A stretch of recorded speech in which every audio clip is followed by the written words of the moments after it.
愛の世界。案内をしてやろう。受けてみよ。死を与えてやろう。エクスプロージョン不動明王嵐の目ゴールデントライアングル五山百竜派死ね手が立つ水星剣凍結の剣すべてハーデス様にある。ジェニー・ポンズ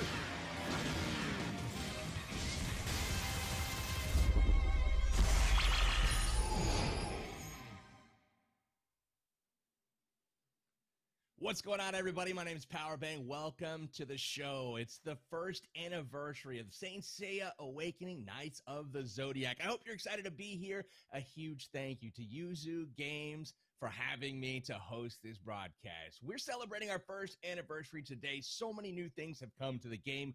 We're talking about 100 new characters. We've got as well as some crazy new modes like the Fire Clock Tournament, the Mount Goroho Contest, and even the Eternal Tournament, which brings a way more exciting feel to the game.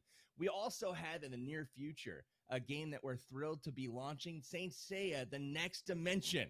This is an orthodox sequel that's written again by Masami Kurumada, also illustrated by him, and the main plot is set in the 18th century during the previous holy war between the goddess Athena and the god Hades. So it centers on the battles between each deity's warriors, who are known as the Saints and the Spectres, respectively. So I bet everybody cannot wait to see the Saint Seiya Awakening, Knights of the Zodiac, enter the next dimension. So we got more new characters and stories, so let's give a sneak peek of that right now.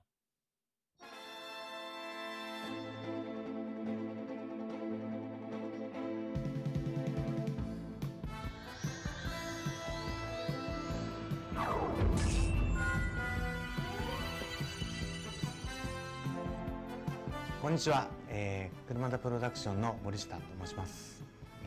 車田先生の、原作では、ブロンズセイントのゴッドクロス化までしか描かれておりませんでしたが、ゴールドセイントのゴッドクロス化というものをティミの皆さんとチャレンジして作り上げていくことになりました。ライセンサーとして著作者としてはもちろん先生っていうのがあるんですけれども、先生がもともとデザインを起こした、ゴッドクロスというものがありまして、それをどれだけリスペクトしてどれだけ今の現代にあった、ユーザーが望んでいるような形にできるのか、そこの部分だけですね。能与车田工作室共同创作《黄金神圣衣》，其实是一件非常荣幸的事情。老师的原著中呢，只出现了5个青铜圣斗士的神圣衣，在游戏中人气最高的12黄金圣斗士，没有最强状态的神圣衣。对于玩家们来说，这其实是一件挺遗憾的事。やっぱり1体1体だとなかなかゴールドクロスっていうのは12体いるので統一感が取れないっていうのもありまして、やっぱり12体揃った形でどういうふうに見えるのかということを非常に意識して作ってました。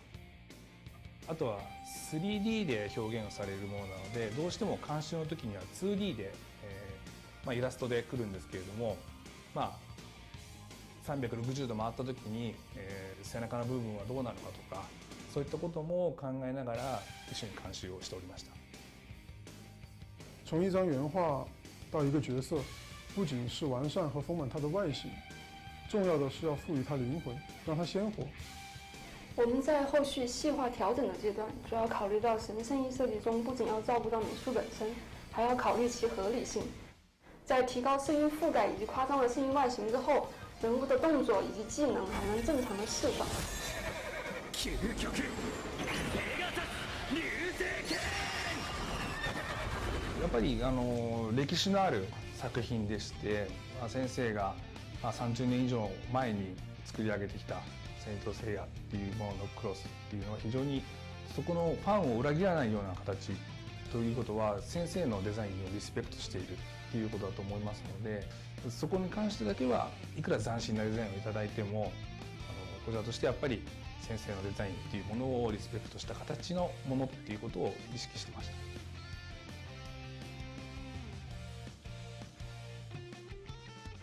今回のこのチャレンジに関しても、このゴールドセイントのゴッドクロス化っていうことが、見事達成できたと思います。車田プロとしても、車田先生としても満足のいくこのゴールドセイントのゴッドクロスっていうものが、生まれたと思っております。今回アイオリア、っていうのがまず最初に誕生しましたが、ゴールドセイントは12人います。これからアイオリアに続いてどんどん新しい素晴らしいゴールドセイントのゴッドクロスが、発表されていきますので、皆様ぜひ、期待してください。燃えろコスモ。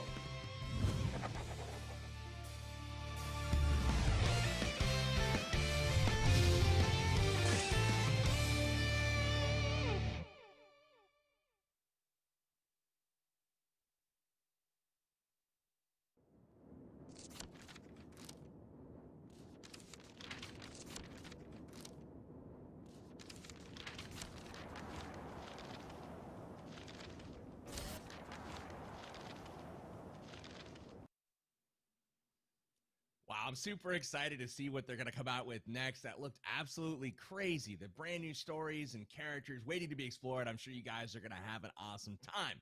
So before the anniversary, we invited you guys on social media to actually send us in some messages and some videos wishing Saint Seiya Awakening a happy birthday and first anniversary. So can't wait to hear from you guys. Let's go ahead and hear what our community has to say right now. ¡Es hoy! ¡Es hoy! ¡Aniversario Sensei Awakening KOTZ! Buenos días amigos, aquí Androli aprovechando para mandarle unas felicidades a todo el equipo de Saint Seiya Awakening KOTZ que está cumpliendo un año de aniversario. Muchísimas gracias por darnos este excelente juego, espero poder disfrutarlo con ustedes durante muchos años más.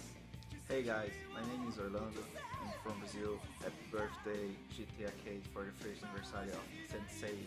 ¡Feliz cumpleaños Sensei! Desde Quito, Ecuador.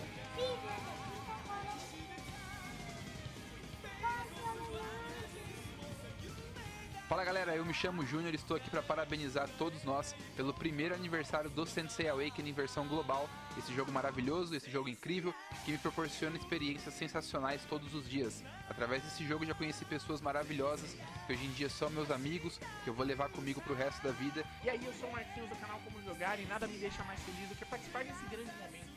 Um ano de Sensei Awakening aqui no... Hey Iki, un favor, ¿podrías echarle un poquito de fuego a esto?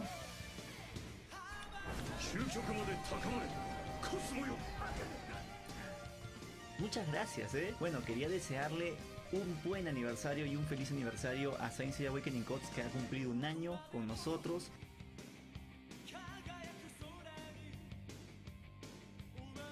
Parabéns, Sensei Awakening, pelo seu primeiro ano de vida. Espero que vocês possam continuar trazendo aí muita alegria para vários jogadores e que muitos outros anos também venham pela frente, que a gente possa continuar elevando o nosso cosmo até o infinito.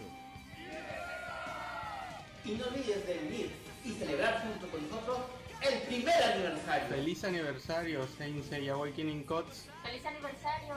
Muchas gracias por estar jugando este juego. Feliz cumple Senseiya y vamos por más. Hola comunidad de Saint Seiya, aprovechen todos los beneficios y promociones que este juego tiene para ustedes durante todo el aniversario. Ojalá seamos muchísimos más los que disfrutemos de este maravilloso juego todos juntos. Seguramente estés pasando el primer aniversario de Sensei Awakening muy bien con todos los regalos y premios. Ya llevamos un año cumplido en este magnífico juego que todos amamos. De verdad que sigamos adelante, sigamos fuertes siendo los fans duros de Caballeros del Zodíaco Saint Seiya y sigamos batallando por Atena. Fácilmente podemos seguir un año más bien fuertes. Feliz aniversario GT Arcade. Muchas gracias por haber traído este juego a nuestro continente, basado en la serie que tanto nos gusta. Sigamos todos juntos subiendo nuestro cosmos hasta más allá y por muchos años más. Muchas gracias nuevamente. Nos vemos más adelante.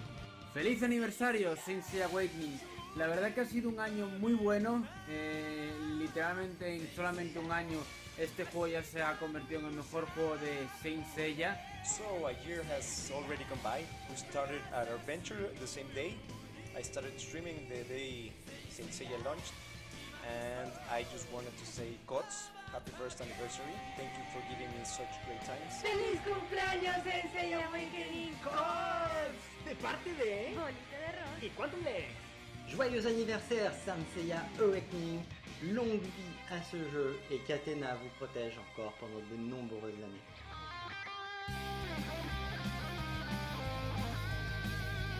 Feliz primer aniversario, Seiya Awakening. Feliz primeiro aniversário, KOTZ. Eu amo esse jogo e esse é um presente pra você. Valeu, espero que você goste.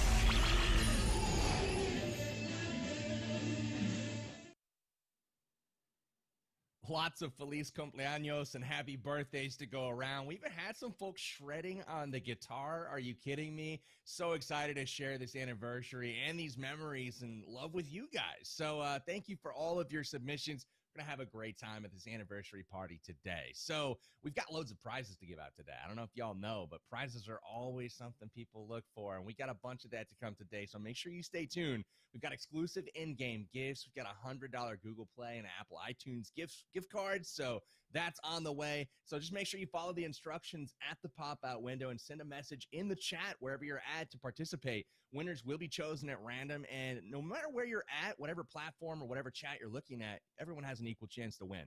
So I think we get the first round of the lucky draw going right now. We've got first on Nemo TV, 10 winners will be chosen for each channel. There's going to be 40 in total. That's a lot of winners.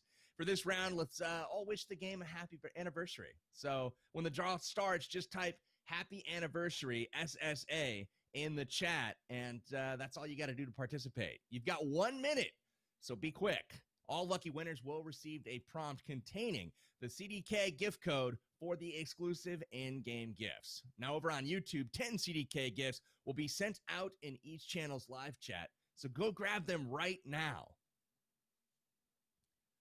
All right, so we are ready. Let's go. Well, Saint Seiya fans, as many of you guys already know, our first anniversary live stream was originally scheduled to premiere on September 20th. But as luck would have it, in this crazy remote world we're living in today, one of our Jameer Championship semifinalists had some network issues and was not able to enter the battle arena. The results of the tournament were seriously affected, and we just couldn't proceed to the championship without having a fair trial to get there. So in order to bring the fairest and most exciting final match of the Saint Seiya Awakening to the Jameer Championship, we have rearranged the rematch and postponed the broadcast. So I'm extremely excited to see who will secure the championship, as we have a couple of fierce competitors selecting their characters and gearing up to head to battle. So let us know who you think's going to win. And we're just getting ready to wrap up the lucky draws. And lucky draws are my favorite thing, man. I seem to be doing them quite a bit. So congratulations to the 80 lucky winners. Guys, enjoy your prizes. It's amazing. We have a second round of giveaways coming up pretty soon, so you want to make sure you stay tuned so you don't miss it. The prize is $100 of gift cards and lots of in-game packages, so stay tuned. So next comes the most anticipated part of the show today. We've got the Jameer Championship Grand Final. There's been quite a tournament leading up to this point, and we've got 10 of the past seasons we've ended at the regional finals. But this time, at the anniversary Jameer Championship, those regional champions are going to be competing for the Grand Championship. So one winner will be crowned after today. There's awesome prizes that are up for grabs, including $1,000 on the line for today's winner, including $700 in in-game prizes. So that's pretty cool. There's also the most surprising and precious gift here, the exclusive champion statue in the game. I don't know about you guys, but I would love to have a champion statue in any game. That's freaking amazing. So it's a game worth fighting for sure. The whole community has been looking forward to this moment for a long time, and I'm sure it's going to bring down the house.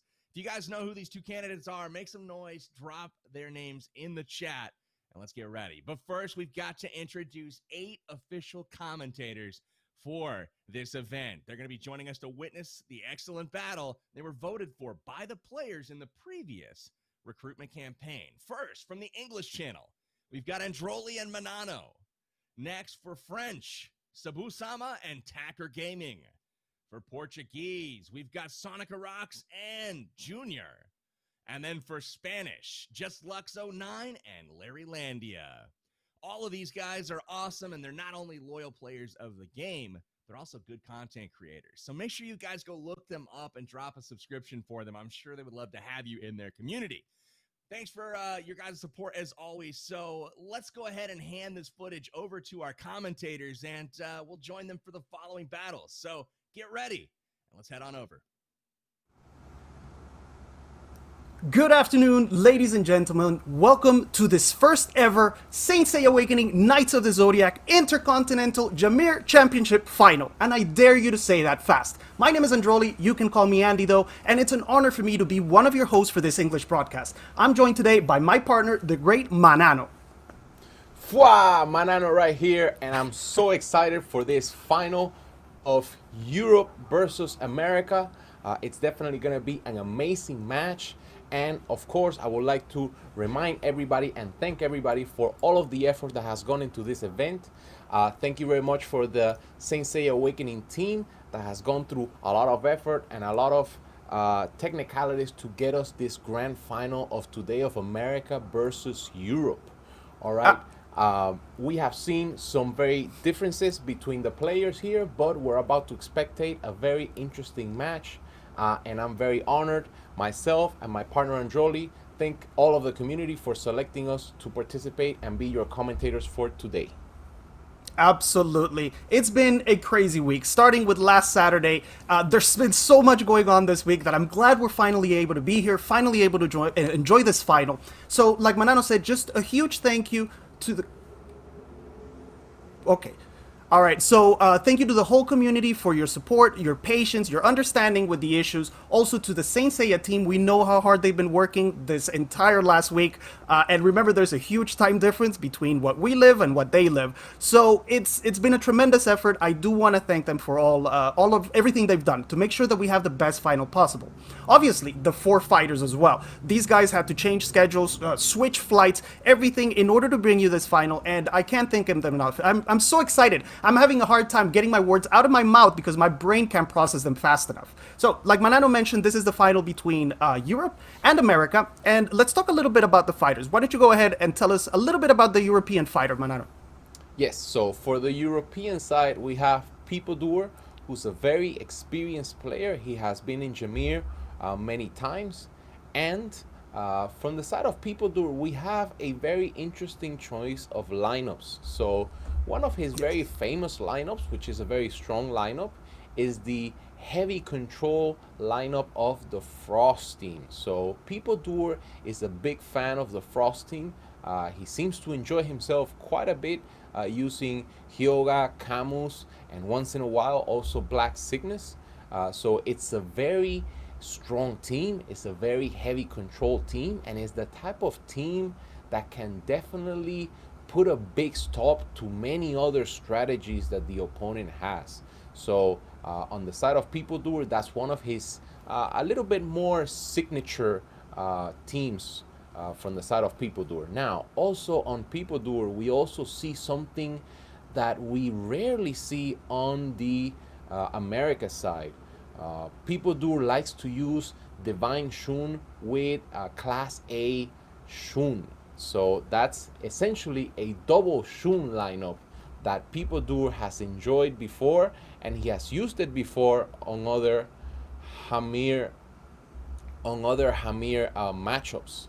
So that is essentially Pipodur likes to use this control on the Frost, control on the Shun, Divine Shun, and A-Class Shun, and of course he uses all the other very strong meta type of characters that we all know from Jameer. But essentially those are the two characteristic protagonist lineups that Pipodur brings us, among other very strong combinations as well. So please, Androli, if you can talk us about the Great Wasp. Yeah, absolutely. It will be my pleasure to talk to you about the Great Wasp. And you're very right. People does have a little bit of strategy that we don't see here on the American Jameer. So that makes for a really interesting matchup. Now, on Wasp's side, we have several teams that he has kind of innovated during this last championship. The most famous one has to be his Ichi, Minnows, Evil Saga team, but then he combines it with Thanatos and Divine Shun, which is an extremely strong team. It's so strong, it only lost one battle during the whole American America Championship. It also won during the semifinal here on the Grand Intercontinental Championship. So I'm really excited to see at what point in the matchup he decides to use it today. Now remember, because of Jameer rules, we have a total of 5 fights, possibly. The player that wins has to win 3 battles, and he can't reuse the Saints that he already won with. So one of the things I'm most looking forward to is to see which one each player decides to open with, because it's the hardest part, I think, about Jameer, is that very first fight. You have no idea what your opponent is going to open with, so you're going in blind. It could be a complete counterpick to whatever you chose.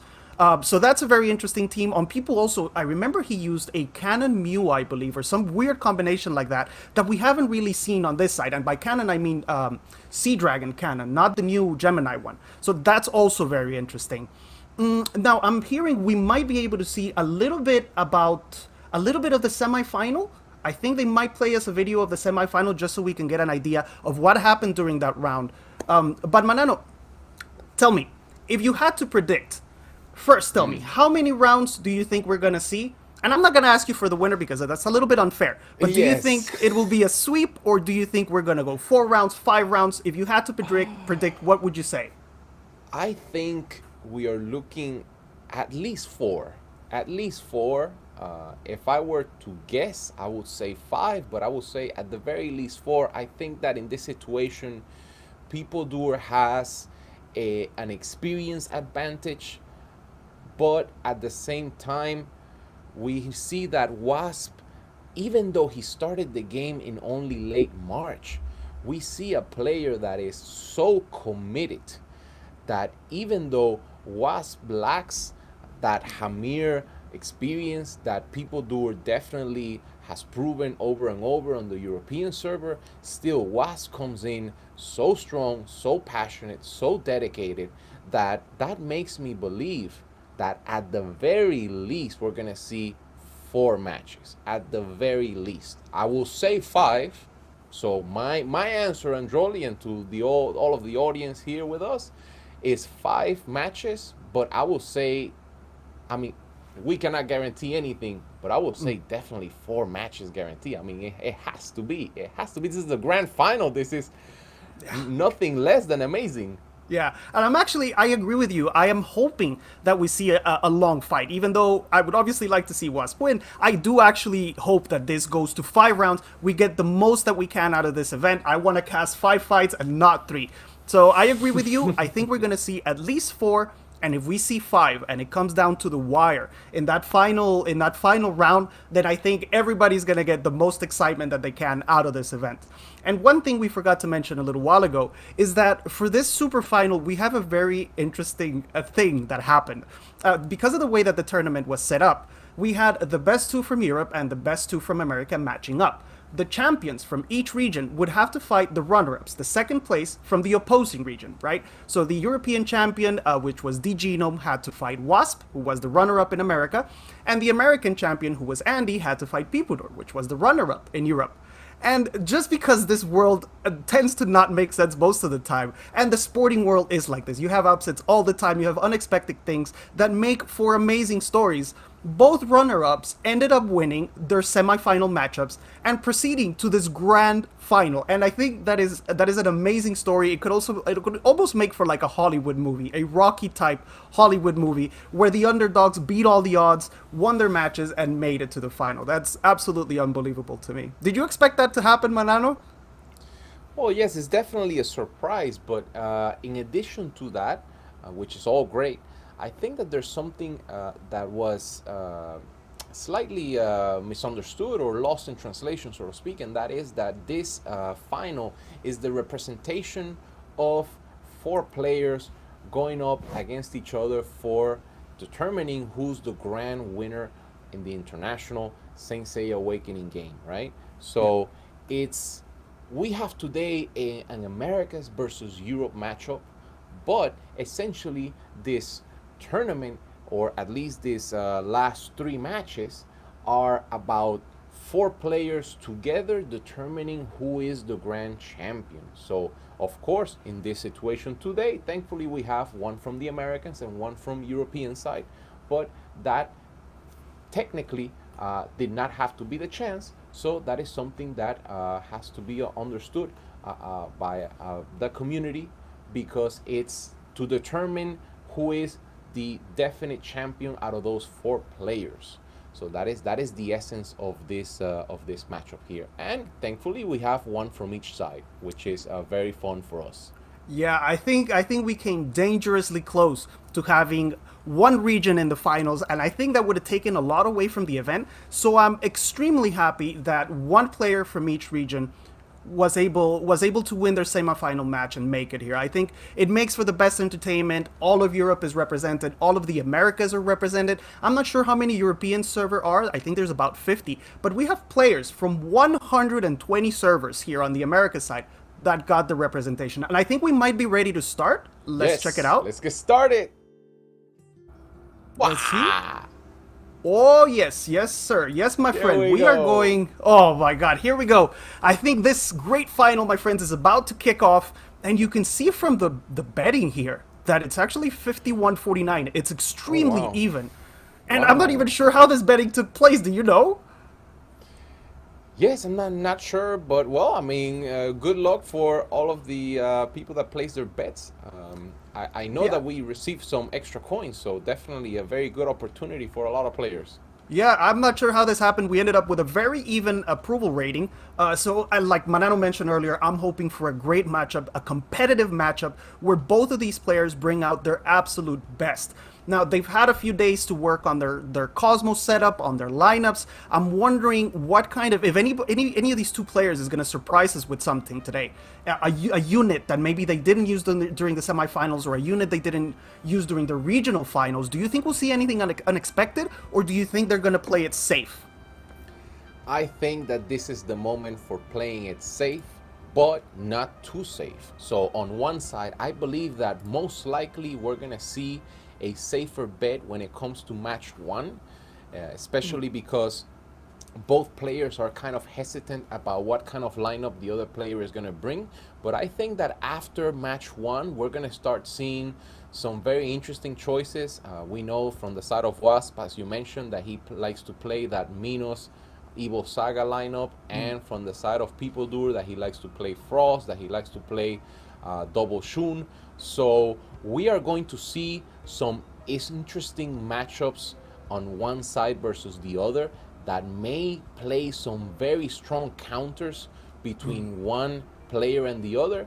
Yes. But for the first match, we may see a more safer, or maybe they start to surprise us right away from the first match. Who knows? Maybe they go all out on the first one. Maybe they want to guarantee that first win and get in their opponent's head, bringing out their best possible team, guaranteeing that first round goes to them, and then it's an uphill battle for your opponent. And like you mentioned earlier, this first one is really the hardest part of all of Jameer, is this first fight. You have no idea what your opponent is going to do. Because of the rules, after one fight, you kind of can guess where your opponent is going. The person that lost already knows what units he's not going to have to deal with again. So for example, if the opponent starts off with a super strong lineup with Divine Shun, Thanatos, those are very meta units that can go well in pretty much any team. So the loser, by losing this first round, also gets a tiny bit of an advantage in that he at least knows what he doesn't have to deal with anymore. The winner has to choose a different lineup. Those 6 units are gone, and because you have to win 3 battles, that's a total of, 18 units that you have to have well built and well prepared. It's really an insane tournament. It really is. Yes, something additional that we'll see if it happens or not, and from a point of view we will never know, is if the players are willing at this stage to even do fast changes in their combinations, in their lineups at the last moment, depending on whatever their adversary brings. So we know that at this stage, every single player at the Jameer stage is going to bring 3 lineups, and those 3 lineups are basically set. Most players behave this way because, of course, the lineups take a lot of time and a lot of thought on building them, on developing them. But at the same time, once in a while, we have seen 1 or 2 great Jameer players that have done last-minute changes in 1 or 2 units. So it's interesting to see if we will see something like that, which is something that is very difficult to notice because we will have to see the same lineup with a slight change twice. But it's one of those rare Easter eggs that we may see or may not see. Let's see. I'm kind of hoping for a surprise from one of these two players, but I think you're very right. This is such a huge event. The first time anything like this has ever been done. I think they're going to want to go with what they know works. Obviously, they made it to the finals of the regional championships. Then they won their 2 semifinal matches here. So they have teams set up that they know exactly how they work, the turn order, the speeds, the skills. Everything is perfectly synchronized. And I think you're right. I think they're going to play it safe, although I'm hoping for an Easter egg, and I'm hoping for something crazy here. We have 15 seconds to go, and I think one of the things is going to be Rebirth Hades. I don't think we're going to see him in action because of the way that the tournament was set. To ensure that we had no technical issues here, I do not think Rebirth Hades is going to come into play. Right. And we're about to start here, and yep, off we go. Here we go, as the Joker would say. This is the first of 5 possible rounds. Reminder, Jameer rules are fully in effect here. This is Peopledore versus Wasp, and one of these 2 players is going to have to win 3 rounds in order to take this championship. All right. Now, we see on the side of Wasp, right away, it's very common for Jameer championships. You don't want to show your lineups, so you set something up here like what is this guy called? The Sanctuary Priest with all the 5 kits. Obviously, he's not going to use that. He's going to change it up as soon as the battle starts, but people might have betrayed one of his lineups here. He did not change to a fake lineup for the start. So Wasp has to note this down. He has to write this down because he might face it either on the first round or later on. Yes, it's definitely the time to start noticing all kinds of behaviors from your opponent, and definitely the more information, the better, as we see that many of these lineups are all about countering the characters that the opponent uses. So it's definitely a matchup of not only the build-up of the characters, but also the information that you can pick up from your opponent. And we start right off here with we go. That Geki. Absolutely, and we started observing from the point of view of Wasp, but we seem to have switched over to Pipu, so we have to keep that in mind, that our point of views are now switched. Wasp opens up with a June Hypnos, which is an extremely strong combo for healing. He also has protection from Divine Shiryu, Geki for stuns, and Mew and Pisces for damage. And on the side of Peopledore, we have the Gold Sickness, we have the new and very powerful Odysseus. Then we have Goddess Athena, Saori, and here we go with the Divine Shiryu, and last but not least, definitely not least, the very strong Repair Cloth Pisces, who is going to most likely come with that dual God ability that is going to deal a very, very large amount of damage, and we have both of them using Pisces at the last as the last character of each lineup. Yeah, and this is one of those characters that can save a fight for you. It takes a little while for him to get going, but once he does, once he's lost a little bit of HP or he has energy, he is just a force to be reckoned with. And we see that Wasp decides to open with a Hypnos heal with marks on Ophiuchus and on the Golden Sickness. That's so the heals start rolling right away. Although I wonder, with that damage on Ophiuchus, did he go for damage here on the first round? It's hard to see because we can't see what the actual players choose. So we'll see after Ophiuchus moves, if there's a heal on Wasp's side, that means he went with the heal. If not, it's damage. Let's check it out here. And I believe it's damage. Yes, sir. He opens up with damage and with a Vine from June. So no energy for Geki, no energy for Divine Shiryu either. Interesting to see that on the side of Peopledore, Wasp has the slightly faster Pisces, and Peopledore has the slower Pisces. So let's see how that plays up on the rounds to come, as it may be crucial depending on the central cosmos that each of those Pisces has, whether it is Dragon Teeth or any kind of power strengthening central cosmos. That is going to play a crucial role here, as well as, of course, the defensive by June on the side of Wasp. Yes, and Wasp chooses to activate Aphrodite's Shyness on his Junit to protect her here on the first round. Looks like we might be switching over. People did have enough energy to activate the protection from Shiryu, so that Saori is now protected by Shiryu, so is Pisces, and on Wasp's side, he has to get rid of Saori before he can kill anybody else, because that Saori is going to be protecting people constantly. Wasp does not have enough energy to activate Shiryu, so he just goes for a basic. He's using that Divine Shiryu on the other side to kind of charge up, which is a very interesting choice. And going back to your point about Pisces, you would usually think that the faster Pisces would win because he has a chance to kill his opponent before he moves. But on the other side of that coin, if you attack with Pisces first and the enemy Pisces is low on HP, that Pisces is going to then murder you because with his rebirth, he gets so many more flowers when he's low on HP. So let's see how this plays out. It could be an advantage or a disadvantage. We won't know until a little bit from now. Yes, and notice that already on this first round, we see that Pisces of People were being hit by the Pisces of Wasp. And we already see that ability, that fourth ability of Pisces being triggered. And we see all of those roses embodying that Pisces. And we see already a little bit more damage coming from People with the slower Pisces. And in addition to this, as mentioned before, we have to take into account what type of central cosmos that Pisces has. I think that is going to be very important in the later rounds of this match, the Pisces versus Pisces and the central cosmos that each one has. But definitely, to top it all off, that June is also going to be very, very important here.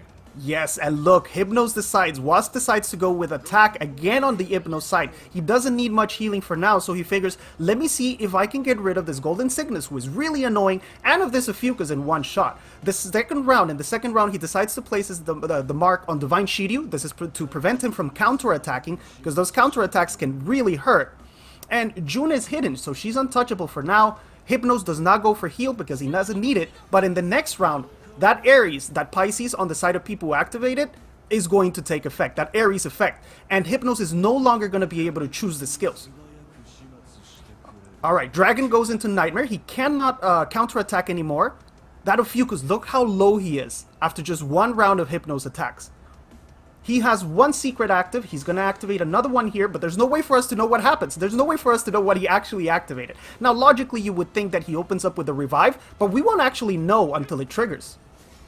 Yes, and here we see that apparently Wasp has the advantage here by just looking at the health of the characters, but at the same time, let's not underestimate that Peopledour brings that Saori with Odysseus combo. That can be very, very, very effective here as one of the characters revives others, and then at the same time that Ophiuchus is going to start healing as we see the first heal right now. 55,000. Oh my god. And also the destruction of the shield of the Divine Shiryu. So let's not jump into conclusions for now.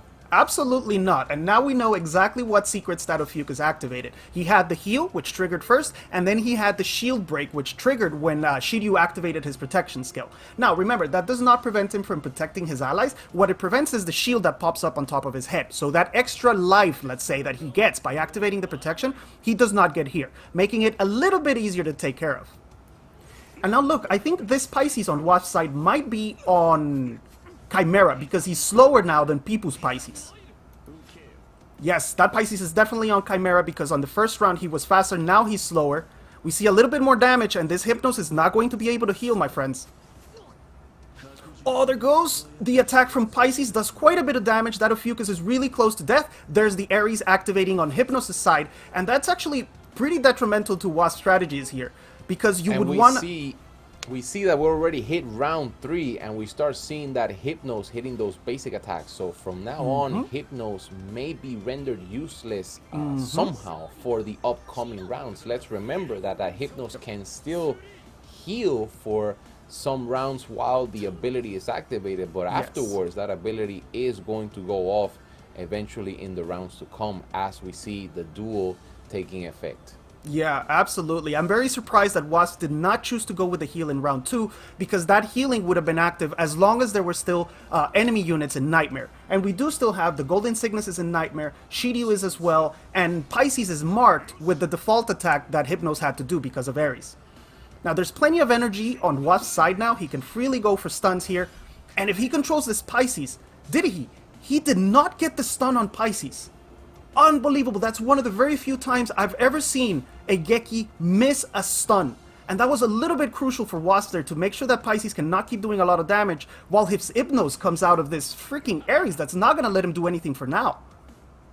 And what we're about to see here is what the opposite of what we expect, because we usually expect a Hypnos to come in and start healing and healing again. But in this situation, we got a Hypnos that started with damage, that got into the duel, that is not healing. And on the other side, we see that Ophiuchus healing and healing again, but that Papillon Mew again making the difference with the multiple turns. And we see that Chimera activating there on the side of Wasp. And, Divine Shiryu is gone, my friends. Divine Shiryu on the side of people is gone. This Pisces is in Nightmare, and the Geki will get a move before Pisces does. So he has a chance to stun him. And he really needs to get this. This bear needs to get his game in order and stun this Pisces here. On the side of people, he probably has some revives active with the regular Saori. He also has still a Fucus, but he's mostly going to be using it for healing at this point. So all the revives are going to depend on Saori. Now, here's the problem. If that Pisces dies after getting stunned, he's going to come back. He's going to come back. Yeah, but he's going to be unstunned. If he dies and comes back, exactly. Athena's revive, he's going to be unstunned. Or is he? Remember, there's different revive. Trying to eliminate it, but no. But here comes. That's it. Over. And yes, guys, that is a correction. There are different revive mechanics in the game. There are some units, like for example, Divine Athena. Athena SS actually dies and comes back to life. Saori's protection prevents you from dying, so you don't lose all of the debuffs that you have on you. That's a very interesting win for Wasp. Yep. He gets, even without the Hypning, he went straight out, all out with damage with Hypnos. I love it. He got the win in healing.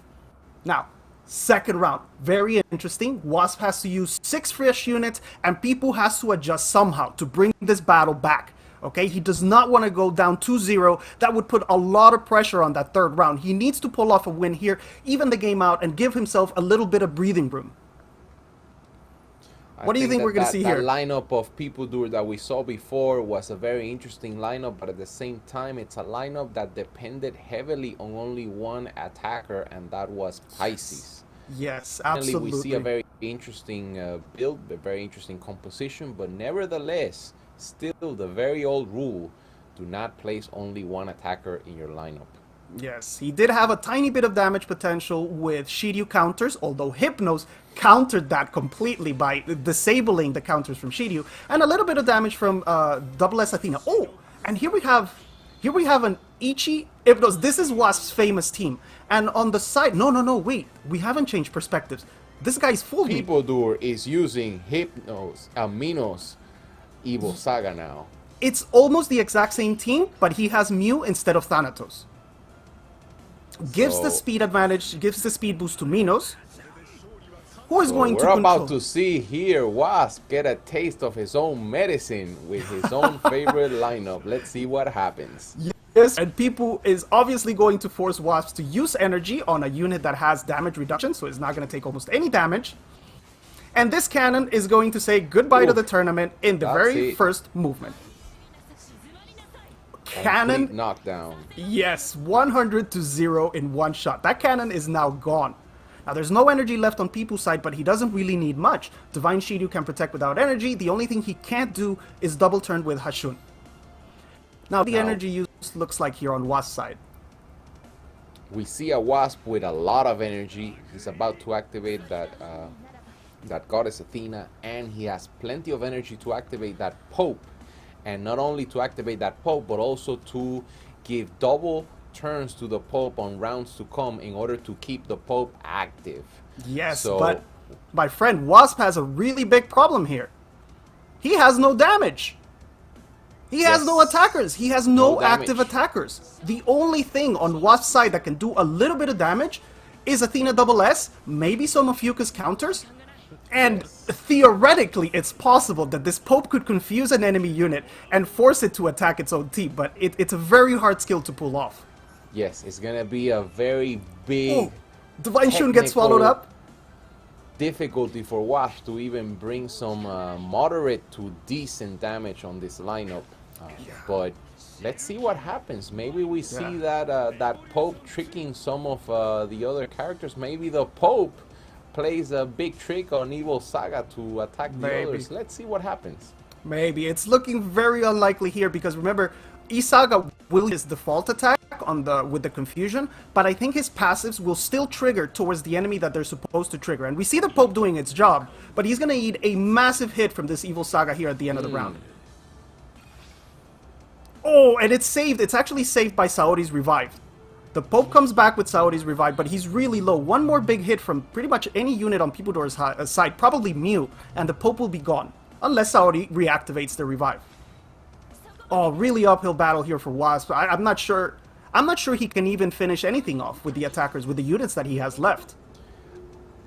I think that for later rounds, if Wasp manages to get there, he may be able to double turn that Athena and be able to deal a decent amount of damage on the later rounds. But for now, for him, for Wasp, it's all about survival and it's all about hanging in there until that goddess Athena manages to reduce her attacking ability for the downing energy. Yeah, it costs 3 energy for him to use it right now, but with the double turn from Hashun, that would be 6. And when we say Hashun, we mean Underworld Shun. It's just a very long name, so we're going to abbreviate it. He chooses to hide the Pope, which is a very good strategy, even though Mew does not care. We all knew Mew does not care about... Oh, and he actually goes for the confusion, but that causes the counter from Evil Saga, who is going to take both lives because the confusion actually does damage. It's a 4 energy skill, and it actually does a little bit of damage in order to confuse. Oh, yes. Yeah, this is looking really bad for Wasp, and this is what we mentioned at the beginning of the stream. Jameer is such a game of mental chess in order to counterpick your enemy, and sometimes it happens just by luck. There was no way for people to know what Wasp's lineup was going to be. He chose to go with the Minos Evil Saga, and it totally paid off. It was a perfect counterpick because he got rid of the only attacker from Wasp's side in the very first movement. We see that Papillon Mew started to attack that Evil Saga, but that Evil Saga was protected by Divine Shun, so it had no effect in terms of damage. And we also see Wasp giving that double turn to Goddess Athena earlier than we suspected. So that Goddess Athena may start to attack because there's no time for later, essentially, for Wasp. No, there's not. And because the Pope used that 4 energy skill, Athena's energy consumption is way down to only 1 energy. With the double turn from Hashun, that's going to be 3 energy for the first one, and then the second one is only going to cost 1. He takes a counter here, but this is obviously a max-skilled Goddess Athena, so she's going to stay in the battle. And she's going to do her best. If she can eliminate this Mew, there's a very small chance, but even then, it's a very uphill battle. And Ophiuchus was never activate his revive. He was never able to activate any skills so far. At the very least, we see a Wasp with an Athena that has the Felina Cosmos, so at least that increases the damage quite a bit. And for Wasp, it's going to be all about tricking Peopledour with the effects of Ophiuchus, and even then it's going to be very difficult, but still, that is essentially his last trick up the sleeve. One and only chance, but Ophiuchus gets confused, so, I mean, he gets controlled by Minos, so he's probably going to make him waste some skills, like, for example, the one that breaks the shield. There's absolutely no need for that skill here, so that Minos, most likely, when Ophiuchus moves, is going to force him to use that. Hashun does not have energy for double turn on Mew, which is a little bit of a breather. Here we have the counter, which does a minimal amount of damage because it's based on the enemy's attack. So that counter, very ineffective here. Mew does not use energy, so he can't even use the other counter, the one that depends on the energy consumption. So I think this round is looking very solidly for people here. Saori is gone. At this moment, it's all about that Papillon Mew, and Peopledour goes right ahead and hides that Papillon Mew with Aphrodite's Shyness, which is going to be very key here because that Goddess Athena does have enough to kill that Papillon Mew on this round, but that's not going to be possible because of the god ability of Aphrodite's Shyness. Yes, and if I had to guess, I would say he's going to switch focus to Divine Shun, which is another unit that he has to get rid of if he wants any chance of winning. Minos goes for the control on Athena SS. I don't believe she's immune to everything in this form. What did Minos do? Did he try to control? I don't understand why the control didn't go away from Ophiuchus. And Evil Saga's gone. He goes for the divine hit on the divine Shun, does a little bit, about 50% of the damage, but then Hashun's heal activates. Did he try to control Goddess Athena, Manano, or am I seeing... Yes, he tried to control Goddess Athena, but Athena is not controllable in that state, so it automatically failed. It fails, but the control stays on Ophiuchus, which is very interesting. If he didn't switch the control, then the control stays on the original unit. Very interesting one of the mechanic. key features of Minos is that if he fails to get a hold on another character, he remains with the hold on the previous character. That's a very specific feature of Minos, and that makes him very deadly because the only way that he will lose complete grip on a single unit is by the expiration of the actions. Very interesting indeed. And here we have another double turn on Athena SS. She might be able... She moves before Divine Shun, which activated the attack on the previous round. So she might be able to finish this Mew off. Let's see if she can do it. If she does, there's the possibility for a comeback here. All or nothing. One more hit. Is it going to be enough? It's going to be very close, but no. Very close, but no cigar. Ophiuchus finishes his revive, activates a skill. We won't know what it is. It may be a counter, but I doubt it's going to be... It has to be a counter damage that does not depend on energy, because let's remember that Papillon Mew does not spend energy whatsoever to attack. So essentially, Ophiuchus has to go for one of those counter-offensive abilities, but the one that does not rely on energy usage. And let's see. Yes, it's triggered by Minos' attack. And this is one of the weaknesses of Ophiuchus' counters, is that it can be pretty much cancelled by using the attack of a very weak, attack-weak unit. Divine Shun goes for the protection on Mew, though Athena does not really care. If that Mew is within range, that red bar that you see there blinking, Athena will be able to execute it.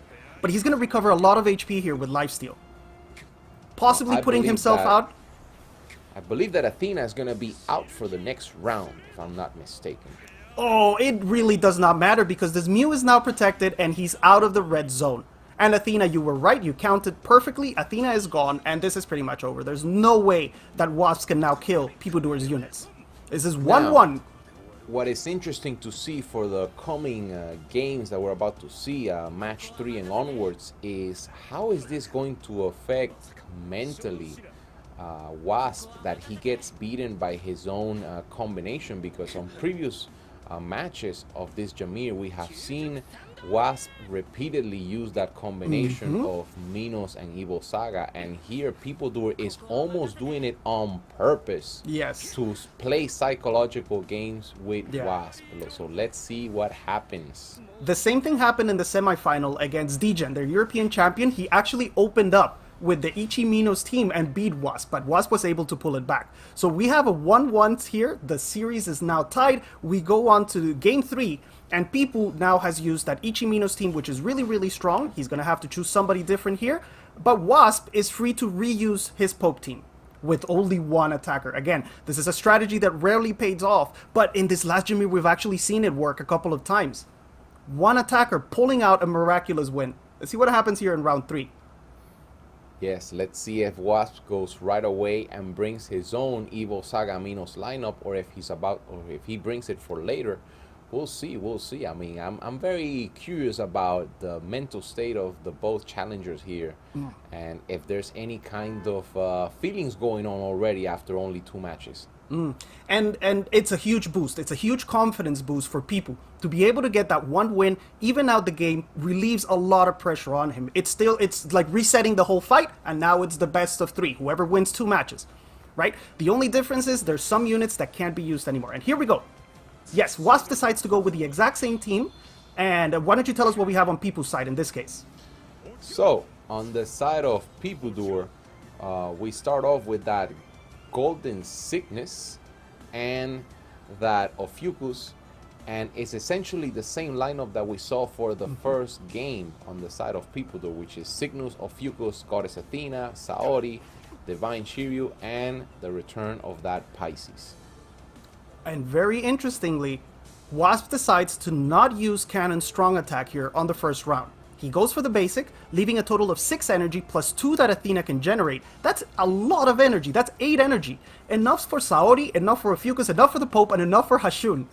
That is a crazy amount of energy to have here on round 1, which is usually the hardest one to manage. But There's not a lot of attack coming out of people's side here on the first round, so it's perfectly fine. There was no real need to hide that cannon right away.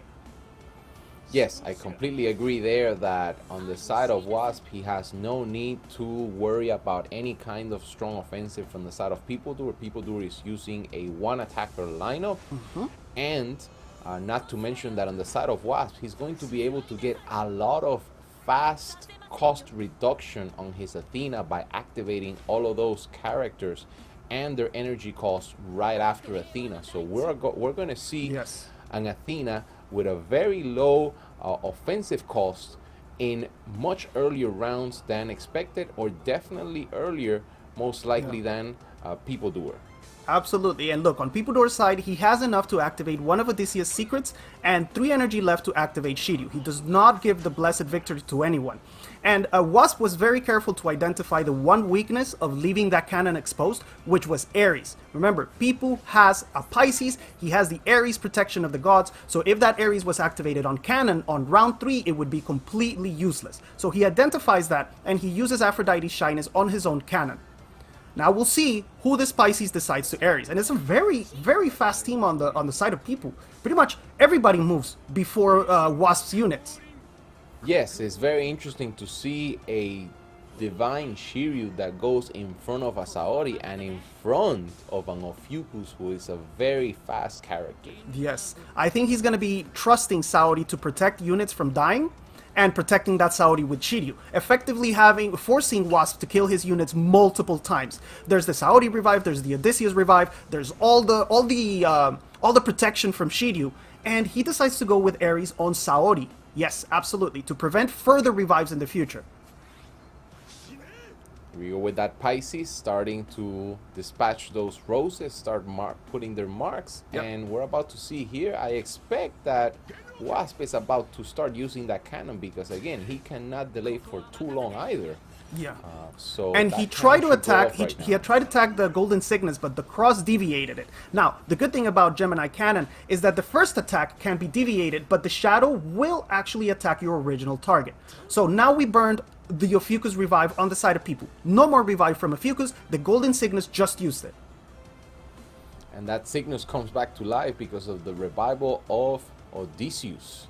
Yes. Right away. So we know that Wasp already got rid of the revival of PeopleDoer's Odysseus, which is a very, very key part here, because that revival is going to go off definitely on each side, as both Odysseus, of course, have maximum abilities raised. Oh, absolutely. There's no doubt about that. So the only revive now on People's side is Saori and Ophiuchus' own revive. He can revive himself, but no longer revive any allies.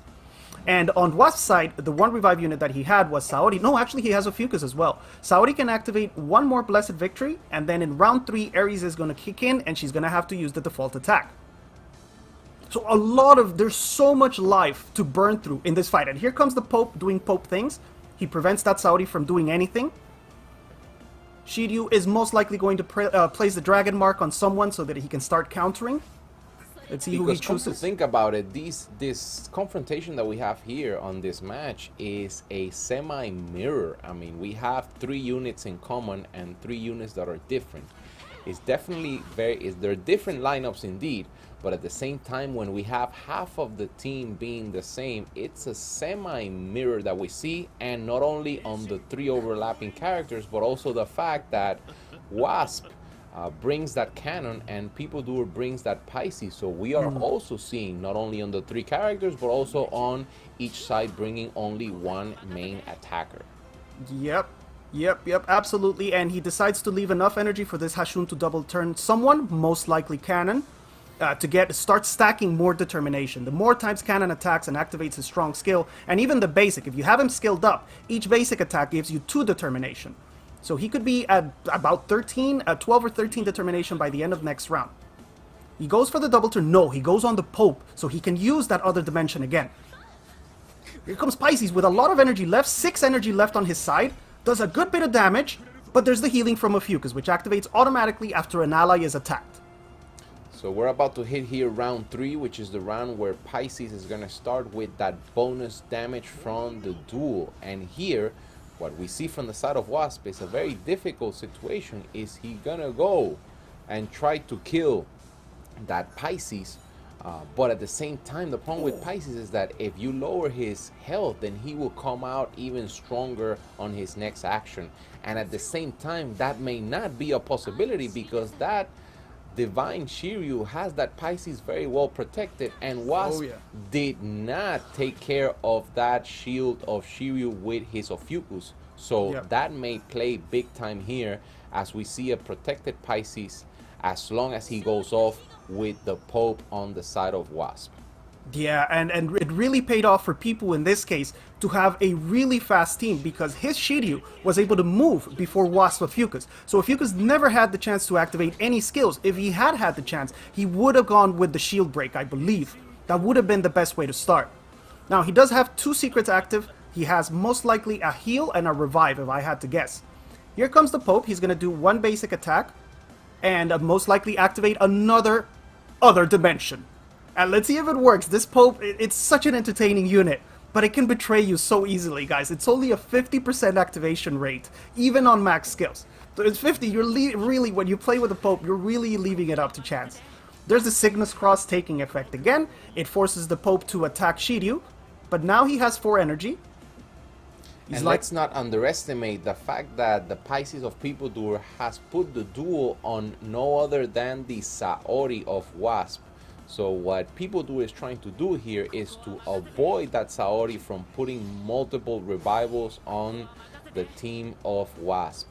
Yeah, and as it looks like right now, if that cannon gets swallowed up once or twice, it may be a good game for People Doer. Oh, and here's the Pope is really low. Athena is still alive. I believe she burnt the revive from Odysseus because she came back full health. So this Athena just burnt the revive. The Pope is super low. He's within execution range. But the Golden Cygnus is now gone. So no more crosses, no more deviation of attacks. Oh, and this cannon gets slept. Ooh. People so using the one of the control on that cannon with the sleeping, and also let's notice that that Divine Shiryu has Book of the Dead, so that Shiryu is gonna get stronger and more health as the other units die, especially now with the first death of Golden Cygnus.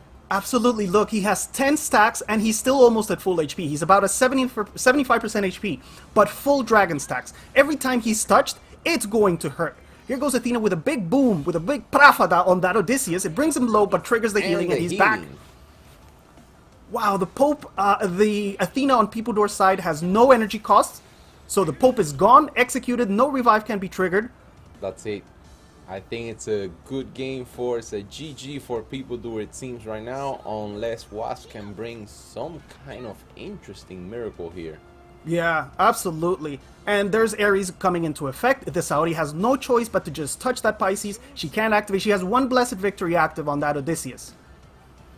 Now, Wasp can double turn Cannon here to get rid of that sleep a little bit quicker. I believe it's sleep for 2 rounds. So he can come out of sleep here, but he's going to be exposed. He's going to be unprotected. He cannot hide himself if he doesn't use his strong attack. This is really a match here. But Wasp has... A very interesting choice for People Doer on putting the signal of Divine Shiryu on Pisces, considering that Pisces is the last unit in both lineups. So I'm not sure what he's going for there, but it seems like it will not matter too much. Wow, and Cannon revives, and he's still asleep. Cannon died once, revived, and he's still asleep somehow. He does not wake up. He loses both turns. Odysseus moves again, but he can be executed. Athena's going to get rid of this Odysseus here and stop all of his automatic stuff from happening. But we have Goddess Athena, Saori, and Hashun are all executable. He goes for Athena, which is a big source of damage for Wasp. Right, this is getting very exciting. All right, this is a very exciting third match here. Let's see. Very exciting, but this Pisces might just wrap it up here. If this Pisces can take care of Cannon, that's it. The damage on Wasp's side is gone. So it's going to be a matter... it's come down to this Pisces, and he has so much damage increased with this Ares. It's going to be a tremendous amount of damage coming out, guys. I don't know if Wasp can survive this. Let's see. But let's remember that Wasp is most likely going to activate that healing by Ophiuchus, and also... Cannon! Here we go. is gone. Is Cannon gone. is gone because all of the Gone. effects trigger after the attack ends. The Shiryu is still alive. Oh my god, that Shiryu is a monster. And has not healed yet. Let's Nope. remember that. Bringing the Hashun lower. And Ophiuchus is going to get 2 turns because when he revives, he immediately gets 2 turns. But I'm not sure there's anything he can do. How is he going to kill Pisces? There's no way he can kill Pisces. He would have to somehow survive. And then maybe use the energy counter on Pisces, but that's limited by Ophiuchus' own Cosmo attack, so there's no way that it can be one-shot. No way. This is a round 2 going to people, my friends. I don't think Wasp can pull it back here. So it's interesting to note that on this matchup, as we see people do wrapping up and taking it, it's interesting to see that's a lot how, of damage! Yes, it's a lot of damage, but it's still not enough. Very close. No, it's still But not enough. we see Actually, that Shiryu. Wow. Boom! That Shiryu goes right there for the end. But what I wanted to mention here is that we see both lineups with only one attacker. So it will always be a mystery if that lineup of people do work because Wasp only brought one offensive unit, which was Cannon. What if Wasp would have bring 2 offensive units instead of only 1? Yeah. Would the lineup of people doers still have worked or not? That is going to be a question that I think we're never going to answer. I think the key there, and it was a genius move from Peopledore, the key there was using Ophiuchus' secret that would put the enemy to sleep if they killed someone. That absolutely disabled the Gemini cannon on Wasp's side, exposed him because he couldn't hide himself. Aphrodite's shyness had already been used, and that opened him up to all the flowers in the world, and ends up winning the match. Actually, that move, that selection of that secret won the entire match for Peopledore. It was a genius move. Very well done. Yes, especially when he sees that Wasp only brought 1 offensive unit. It had to be Cannon the one killing any unit of people doer. And we start here our next match, and we start seeing Wasp with the Ichi, Minos, and Evil Saga combination. And on the side of people doer, we see the Frost team. Interesting. With Thanatos and Hypnos and Cannon. A very, very, very offensive and controlling team. Very, very strong team. There's so many things that can happen here. Minos could choose to control Cannon, just like people did earlier, force the Evil Saga to kill it right away, but then he still has to deal with a Vine. No, yes, he is going to have enough energy. He has to deal with a Vine, he has to deal with Hypnos heals, and he has to deal with Camus and Yoga. Master and Disciple can wreak havoc together. Let's see what he chooses to do. Who is he going to pick sides, but given the type of characters that have been used already and seeing this lineup by People Doer, that lineup by People Doer, if not this match, it can definitely win a match. And all People Doer needs is 1 win. But let's see what happens here as we see Minos grabbing that cannon and going for the counter. Yep. He's gonna get rid of this cannon right here. We saw it on the semi-final match already. This Evil Saga is more than capable of taking 2 lives here in the first round. But that still leaves 3 energy on the side of people and 0 energy on the side of Wasp, although his units don't really need energy at this point. Thanatos can mark, Shun can protect, June activates the Divine on people's side, Hypnos is almost guaranteed to activate some healing here to keep his team topped off in the first round. But he might not. He surprised us with that skill that he chose on Odysseus in the last round. So maybe he has some secret techniques that we don't know about that we're not taking into account. Definitely. Yes, the he choices activates. on People Doer. Yes, he goes for the activation of Hypnos. Interesting to see. I imagine. Yes, he goes for the healing indeed. And we're about to see a longer type of matchup here as we see People Doer starting off with the healing. But let's not forget that having Thanatos on both sides is definitely not gonna make it a very, very long match. So for People Doer, it's all about getting rid of the Thanatos of Wasp. Yes, and Wasp was very smart to hide his Evil Saga here in the first round so that Hypnos could not nightmare him. If Hypnos nightmares the Saga, it cancels out the counter at the end of the round, which is really, really important. He will still counter if there's energy used in an attack, but he will not counter. No, actually, he can't even counter that. He can't counter anything. Evil Saga is completely disabled, and that's why Wasp decided to hide him here in the first round. Goes for the protection on Minos. Wasp definitely hides the Evil Saga in order to not get it put to sleep by the enemy Hypnos of People Doer. But also let's see how that Divine Shun plays up, because that Divine Shun is going to start to cleanse Yes. frost stacks from the units of Wasp. Unfortunately, he does move towards the end of the round. That Divine Shun is really, really slow. It moves towards the end of the round. So Camus and Cygnus are going to be able to move first, but he doesn't have Black Cygnus. So he can't freeze for 2 turns, which means Shun, Divine Shun, can cleanse anyone but himself.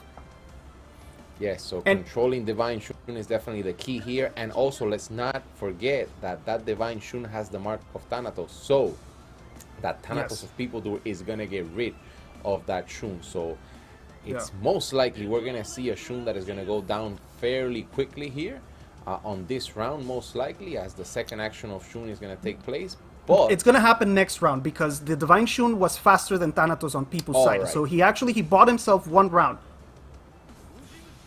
All right, but we still see that Thanatos on the Wasp side. Here it goes. Doing a massive amount of damage. Brings the team really low. It triggers the counter AoE from People's side. Ichi is now part of the past. It's gone. It's history. Yes. And we still have 4 energy remaining on the side of People. 3 on the side of Wasp. But if he attacks with energy, he's going to get eaten up by this Evil Saga. He goes for it. It triggers the counter. Was this a mistake? Did he not realize this was going to happen? And this might finish Hypnos. Oh, it's so close. The move at the counter at the end of the fight is going to finish that Hypnos. Wow, and that he goes for the control on Divine Shun. Maybe not realizing what would happen? Maybe because he wanted to use the ability of Thanatos, but no, he doesn't have enough energy either. So very interesting choice there by People Doer to go with that. And Evil Saga looks like he's controlled, but he's about to wake up and go crazy. He goes, and now, okay, that's it. It's only Thanatos remaining on the side of People Doer. I think we can safely assume we're going to a round 5, Manano. Exactly what we wanted. Round 5, exactly. Match 5. Match 5. And man, Minos, Ichi, and Evil Saga have to be the stars of this entire Jameer season. Unbelievable team, has pretty much not ever failed. It's so strong. It's so strong. It worked for People, it worked for DGen, it works for Wasp constantly. I think this is going to be one of the most popular teams going forward. The Yoga disappears here. Minos has a move. It doesn't really matter too much what he does. Goes for the control on Thanatos, probably going to force him to mark somebody who at this point is useless, like the Golden Cygnus. Yeah, that's exactly what he goes for. And just the counter finishes it. Here we go, game 5. Game 5. Wow. This is the moment where we ask ourselves, and everybody's asking themselves, are we going to see repeated lineups? Are we going to see, well, we have to see a new lineup from the side of Wasp, but are we going to see People Doer bring the same lineup? I think we will see People Doer with the same lineup. I think so. And the question is, does Wasp have anything left in the tank to counter that lineup? Yes. The usual counters are Saori for cleanse on the freeze. You have Thanatos, which attacks no matter what. You have Evil Saga is a bit of a counter as well, although Hypnos can really work pretty much disables him completely. So I'm trying to think back to the previous fights, and I'm not sure Wasp has any counters left. Yes, so it's all here on Wasp. Wasp has the information advantage on this last match. He knows what People Doer is going to bring. Is he going to make some last minute changes to any kind of lineup that he had already planned?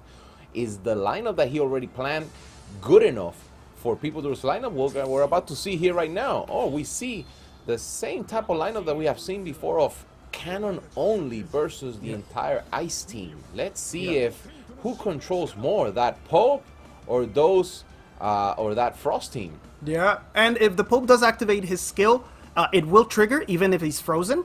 So that's a little bit of a breathing room for Wasp. He only has to activate it once and then it stays active.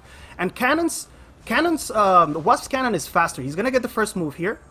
I think he chooses to hide him, which means he's not gonna use the strong skill. He's gonna use his default attack to leave enough energy for the rest of his team to do everything they need to do. Again, we see a weakness here with that cannon being the only offensive unit here, while People Doer is bringing a control team, but a control team that has 2 very, very, very strong attackers, which are Cannon and Thanatos. Yes, he does have the automated, the passive healing from Hashun here to cancel out a lot of the damage that this cannon is going to do. He's going to probably start to work on Saori, the revive unit. He does not want this Saori in the game, but it does absolutely no damage here in the first round. Hashun cancels out all the damage. If I'm not mistaken here, the key is for people to mark that that Pope with his Thanatos, even if it means marking a unit that has already acted on this first round. Yes, that's true. That might be his best play. Get rid of that Pope because he can mark Cannon. Cannon is hidden and he's going to go into even more hiding with his attack in the next round. Peopledour activates Hypnos, obviously, and he's most likely going to go... I don't know if he already did it or not. He's most likely going to go with a heal. Let's not forget that the winner of this match, of this one match, is going to be the first ever Grand Champion International Saint Seiya Awakening Global version. So this is definitely the it. This is the most important match. I'm not gonna say of the entire first year, but definitely the big event of our first year in this game. I would go as far as saying that this is the single most important match in the whole year. This is what a whole year's worth of work comes down to this moment, guys. Not unfortunately they can't hear me, so no pressure on them. The Pope does activate his dimension, the other dimension, and let's see how many units here on people's side get swallowed up. Camus is going to be the first one to test out. Oh, and he goes away to another dimension. What is going to happen? Oh, Yoga does not. Thanatos? Let's see if he can mark or not. This would be huge. This is huge. Oh, and he gets swallowed up with the Pope! The Pope doing Pope things! Amazing, and Wasp has 1 energy left to give a double turn to Cannon. Now, people did activate the healing on his side, so that Hypnos is constantly going to be healing, and Wasp has to work through all of that tankiness, and also Juna's Vine. He's up to 4 stacks of determination, not quite enough to get an additional attack from his shadow yet. We are about to get a random mark by that Thanatos of Peopledour very soon, and let's see where the random mark gets, because this may play a very important role here. Thanatos, when he marks with the AoE, it goes for the fastest unit in the enemy team. The only question, this is a doubt I have, I'm not quite sure of the answer to this one, is if it will be able to mark Cannon even though he's hidden. I wonder. If it goes on Athena, because Cannon is hidden, that would be huge for Wasp, because that Athena can take those attacks for the next 3 or 4 rounds. So this is a very interesting test. I actually have no idea what's going to happen here. If we think about it, Wasp has no offensive units, so I don't see why Wasp should be hitting any of the enemy units of Peopledour. So maybe Peopledour has another chance of trying to mark that Pope. Yeah, maybe. Maybe. Oh, Hypnos gets swallowed up as well. So he can't place any additional marks here at round 2. That means there's 2 units in Nightmare. Those are going to be Ophiuchus and the Pope. Saori very smartly cleanses Cannon. And because Cannon cannot be targeted, then people cannot place any Ice Seals on him. We do have let's not forget that Saori plays a very key part here for Wasp, as he defends with that Saori from the Frost team. Oh my god, and Yoga! This Pope is really working today, man. He wants this win so badly. Going to win the grand finale. Here we go. Wow, that would be unbelievable to get a win with this totally RNG unit. It's so unreliable, but so much fun to see, man. Oh, and there's enough energy left for a double turn here. Who's he going to go for? Maybe Cannon to get more stacks, maybe Ophiuchus to activate more things, maybe Saori to cleanse 2 units. Who knows? I think the question here, are we going to see that Pope swallowing up that June? Because that June here is the key part for Peopledour's defensive line. Yes, and he missed it in the previous round, and I have not been keeping track. It's 5 swallows total. I don't know if they've all been triggered, but he did go with the double turn on Cannon, get more determination. Yes, so we will not see Pope on this round again. Oh, and here's Thanatos' first attack. And it does mark Cannon, even though he's hidden. So mystery solved. So he's about to hit that already first action here with the second, I believe. I believe so. He has 2 more to go or only 1. It was, you know what makes it interesting? The AoE triggered after Cannon's attack. The other attacks were from the shadow. Wow, there's so many interesting mechanics and passives going on in this battle. Yes. And we see that June continuing with the defensive, which is very key for people who are here. Yep. And again, the Pope should be on cooldown right now. So that is going to play a very big advantage for people who are here. That 2-turn on the cannon, not sure if it was the best choice, but definitely the choice that was made already. Yes, and Hypnos continues healing. It's so insane when this guy gets going with June. It's such a gross thing to work through. So much damage reduction, and the damage spread is really hard to overcome in most cases. Now we're gonna see what Saori chooses to do. She has one blessed victory on Ophiuchus. I wouldn't be surprised to see him place another one on Cannon, but we won't find out until she acts. She could also place it on the Pope. She purifies Are we going Cannon. to finally see some frost action here? Because this is a round 3 and we see no freezing whatsoever. No freezing whatsoever. And there's Ophiuchus gets frozen. Yoga gets to move. And it's a full team freeze other than Saori, which is immune, and Cannon, which had the seals cleansed. Oh, Cannon moves again, and he has to work through all this damage spread. No double turn this round either. Okay, and he's doing all he can. So definitely that was the first action for Cannon. Yes. Oh, but here we go with no. That was the other enemy Cannon. All right. Yeah. So next time that passive of Thanatos will trigger. Yes, and the revive from Ophiuchus was just triggered by Saori. She died because of Cannon's attack and came back.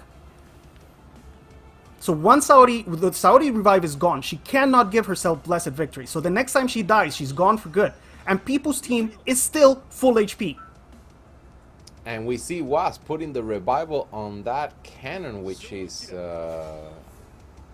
semi-public information, interestingly, on the revival on Cannon and Ophiuchus. Yeah, and this is, I think, a little bit of a design flaw that the player that we're spectating, all of his actions that should be secret are displayed on stream. So this could theoretically play a huge part. We don't know that it is or that it isn't. I'm just putting it out there that his private actions are displayed. Interesting point there. Yes, he goes for a double turn on the Pope. Make sure that Pope. I'm excited about that Thanatos. I think that Thanatos is gonna take it. He's gonna take it. Oof. Here we go. That's a lot of damage. Pope is out. Pope is out. Pope is out. Pope is gone. There's one damage dealer ourselves a European champion. I do believe so, my friend, because there's only one attacker on Wasp's side, and June completely counters him. 100% counters that one attacker. Here comes the Cannon on People's side, working on that Saori, which is now gone. And my friends, I think this is all she wrote. Let's see. I mean, I think this may be it, yes, because of the healing and so forth. I mean, that Cannon came back to life, not because of his own ability, but because of that Saori that just went out. So that Cannon still has one more, but let's not forget that on the side of people, he still has everything to go. Yeah, he has everything, and he's going to have a full HP team by the end of this round. The only one missing HP is June. Yeah, it's the only one that Wasp has been working on the entire fight. Here we see almost a full team freeze other than Odysseus, who does not have any cleansing abilities. And again, we see a perfect counter to teams. And what lost the fight for Wasp here was that his Pope was not able to swallow that June in round 2. That decided the entire fight. Yes, definitely the RNG of the Pope with People Doers June was definitely a key point here, because if that June would have disappeared or would not have been activated, then definitely Wasp would have had the possibility of taking out June or taking out any other unit individually. Oh, and Cannon was frozen. He couldn't act. He couldn't hide. He's hanging on by a thread. But I think that Thanatos mark on the next round is going to make him go boom. Absolutely disappear him. And look at People's team. It's like the fight just started. It's like he just showed up for the fight 5 seconds ago. We're already on round 6, and let's not forget that on round 6, I mean, here we're about to see increased damage very soon. Yeah. And that Thanatos already has multiple applications of Chimera. So so yes. much damage. I think that's it, my friends. I don't see how Wasp could possibly pull this fight back. Now, Ophiuchus gets frozen. The question here, what was the real here? Was it the Frost? Was it the Hypnos? Was it the Thanatos? That's something that I think is debatable. The key here is that Wasp had one attacker and people had the perfect counter. June. Each of the players give each other the GG. Yeah. A lot of respect between these two players, and congratulations to people winning this grand final for Europe. Round of applause. Congratulations to People Doer. Congratulations. GG to People Doer. GG to Wasp as well for his valiant effort, taking it to round 5. Again, like we mentioned at the start, a player that maybe doesn't have as much experience in Jameer as other players made it this far. He deserves a round of applause. But tonight, the hero for all of Europe is People Doer. A massive round of applause, please, in the chat for this great fighter. I'll do it again. Yes. Absolutely. I mean, I think that definitely our new grand champion, People Doer, definitely showed a lot of sportsmanship, showed a lot of knowledge and in-depth knowledge and application in practice of the game. But also, let's not forget that Wasp is a younger player, and for him to even get to this point by just starting the game in late March, I think that is a testament to the possibilities that are possible for the redundancy in this great game. Yeah, I think we'll see a lot more from these two players. Now, People going against all odds, he takes out the American champion and the American runner-up. So a tremendous effort, very well played. And that Frost team that we've been talking with Manano so much about, how fond he was of that Frost team, it actually ended up paying off perfectly for him in the final and in the final round of the final. So he stuck with his Frost team, it paid off, it got him the win. Yes, but again, never know. I mean, it's going to be a very interesting moment for the whole community to start the conversation as to what is your opinion with this last match. Do you think it was the Frost? Do you think it was the Thanatos? Do you think it was the RNG of the Pope in general, or the RNG of the Pope not being able to swallow that June? Yeah, it's so many possibilities that we will never know, and this is very interesting for the entire community to analyze all of the possibilities that could have happened on that last match. But anyways, congratulations to People Doer. Yes, and a quick reminder, guys, thank you to everybody that has made this event possible. The casters, the 4 players, the SSA team, everybody involved has really been working nonstop. Manano and I thank you from the bottom of our hearts as well for choosing us to cast for you here in English. I couldn't be more honored, really. It's been an amazing experience to be involved with the team. I think, Manano, you feel the same way. Yes, of course. Thank you very much for choosing us. We're also available, as always, on YouTube. Thank you very much for everybody. And, of course, from the depth of my heart, Fwa! Fwa Papa, and a very, very good Mondongo for People Doer in this final. We have about 30 seconds left to say goodbye to you guys, and I can't wait to see what these two players bring to the table in the next Jameer. I think we're gonna see them for sure, and I can't wait to see how they surprise us. Hades Rebirth, remember. That Hades Rebirth is going to be a major factor going forward. I already tested it, and it's so strong. Let's hope that we see more of these events in the future. So, thank you very much. Bye. See you guys later.